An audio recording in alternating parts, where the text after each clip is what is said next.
This is the story of how Greenham Common played a part in establishing the Farnham Knights.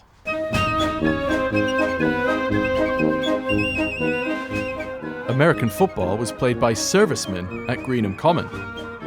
During the 1980s, locals were allowed into the camp to watch the games. Yeah, this is where it was. As you came through the main gate, it was like going out of England into a different country. It became the USA. You even had to drive on their side of the road, so you crossed over when you came into the gate. We weren't allowed to shop in the shops, but if you were, you could only spend dollars. You know, everything in here was American.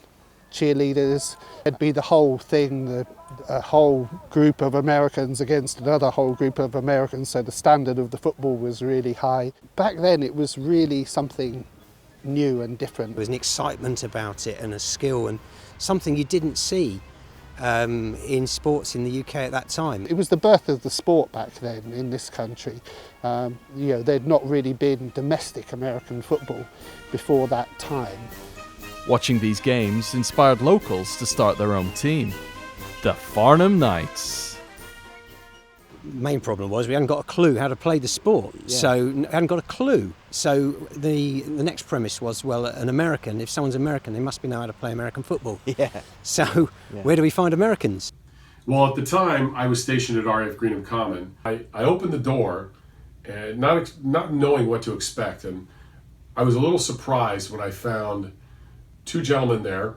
Roger, I want to say, was all of about 5'4", and Terry was a whopping 5'1".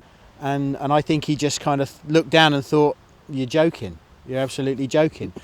I told them that I wanted to help them get started, help advise them. I did agree to an 8-week schedule, and we started practice. Well, the 8 weeks lasted about 5 years. It was a real journey. Him and his team insisted on doing it properly. He wouldn't let us play a game for a year until he felt we were ready.